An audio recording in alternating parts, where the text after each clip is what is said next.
아침 말씀. 오늘 본문 말씀은 욥기 14장 1절에서 12절입니다.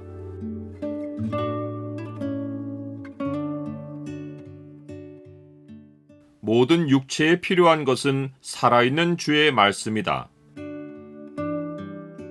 오늘 본문을 죄의 창으로 보면 인생의 허무함이 무엇 때문인지가 보입니다. 죄의 창을 보여주는 구절은 14장 1절입니다. 여인에게서 태어난 사람은 생애가 짧고 걱정이 가득하며, 욥의 마음은 지금 하나님을 향해 가지는 생각으로 가득하고 친구들 앞에서 그러한 생각을 입으로 말합니다. 친구들은 욥이 마음의 생각을 입으로 중얼거리는 것을 무슨 기도냐고 하겠지만 다윗은 이렇게 고백합니다. 나의 반석이시요 나의 구속자이신 여호와여, 내 입의 말과 마음의 묵상이 주님 앞에 연락되기를 원하나이다. 하나님은 우리의 입에서 나오는 기도만 아니라 마음의 묵상도 기도로 받으십니다. 욥은 육체의 고통으로 인하여 정식으로 제단을 쌓고 주를 찾아 나아가 기도할 수 없습니다. 앉아있는 것만도 힘에 부칩니다. 욥도 자기가 지금 주를 향해 말하는 것을 기도라고 생각지 않습니다. 욥이 말했듯이 그는 두려우신 주께서 자기를 먼저 불러주시고 자기가 대답하는 것으로 진정한 기도가 시작된다고 믿고 있습니다.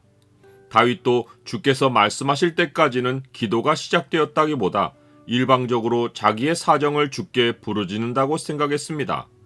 여호와여, 내가 주께 부르짖으오니 나의 반석이여 내게 귀를 막지 마소서.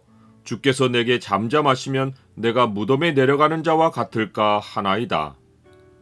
이제 욥의 생각은 자기의 처지에서 인간 존재에 대한 처지로 옮겨갑니다. 여인에게서 태어난 사람은 생애가 짧고 걱정이 가득합니다. 사람은 꽃과 같이 화려하게 자라지만 이내 시들어버리고 그림자같이 지나가며 땅에 머물지 않습니다. 일평생 낙을 누렸던 솔로몬도 인생을 말할 때는 삶이 너무도 허상과 같아서 무엇이 낙인지 모르겠다고 말합니다. 헛된 생명의 모든 날을 그림자같이 보내는 일평생에 사람에게 무엇이 낙인지를 누가 알며 그 후에 해 아래서 무슨 일이 있을 것을 누가 능히 그에게 고하리요. 욥이 하나님께 궁금한 것은 이처럼 생애가 너무도 짧은 인생을 주께서 왜 눈여겨보시고 주 앞으로 이끌어서 재판하시는가 하는 것입니다. 주께서 왜 한시도 사람에게서 눈을 떼지 않고 감찰하시고는 무엇 하나 덮어주지 않고 허물을 들추어 심판하시는가 하는 것입니다. 주께서 사람에게 한계를 두지 않고 땅에서 살게 하셨다면 모를까? 인간이 죄 아래 태어나서 더러운 것 가운데 살고 있는데 어떻게 사람이 그런 중에서 깨끗한 것을 낼 수 있다고 주께서 사람의 죄를 덮어주지 않고 자기와 같이 고통하는 처지가 되게 하시는지 너무도 알고 싶어 합니다. 욥은 사람에게 한계를 부여하고 짧은 생애를 걱정 가운데 살게 하신 분은 하나님이시라고 하며 주께서 사람의 허물을 눈감아주고 힘든 하루 노동과 같은 짧은 인생을 그냥 혼자 살도록 놔두시면 안 되겠느냐고 항변합니다. 그의 날을 정하셨고 그의 달수도 주께 있으므로 그의 규례를 정하여 넘어가지 못하게 하셨사온즉 그에게서 눈을 돌이켜 그가 품꾼같이 그의 날을 마칠 때까지 그를 홀로 있게 하옵소서. 욥은 땅에서의 인생이 얼마나 짧고 허망하게 마치는지를 생각하는 중에 나무를 부러워합니다. 그는 나무에게는 희망이라도 있는 것이 찍힐지라도 다시 움이 나고 연한 가지가 끊이지 않기 때문이라고 말합니다. 나무는 그 뿌리가 땅에서 늙고 줄기가 흙에서 죽을지라도 물을 빨아들이면 언제 죽어가고 있었냐는 듯이 물 기운에 움이 돋고 가지가 뻗어서 새로 심은 것과 같습니다.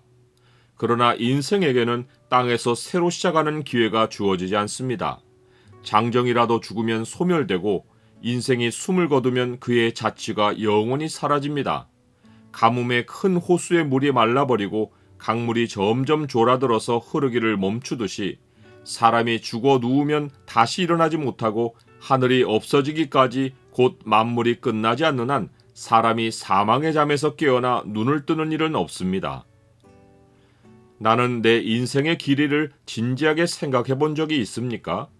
한 번 죽는 것은 사람에게 정해진 일입니다.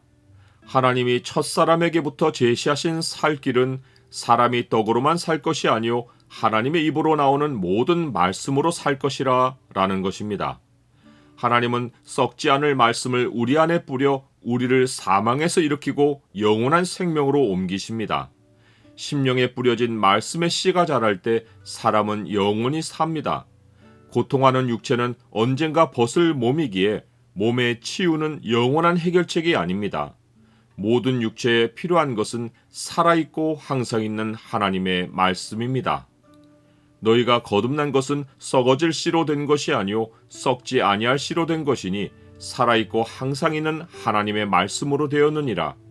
그러므로 모든 육체는 풀과 같고 그 모든 영광은 풀의 꽃과 같으니 풀은 마르고 꽃은 떨어지되 오직 주의 말씀은 세세토록 있도다 하였으니 너희에게 전한 복음이 곧 이 말씀이니라.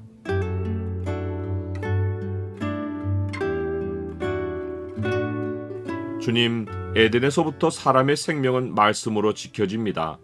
주께서 저를 말씀으로 부르시고 말씀의 씨를 심령에 뿌려 거듭나게 하셨습니다. 땅의 생명이 끝나기까지 말씀으로 길을 인도하여 주시고 영생의 나라로 들어가게 하옵소서. 예수 그리스도의 이름으로 기도드립니다. 아멘.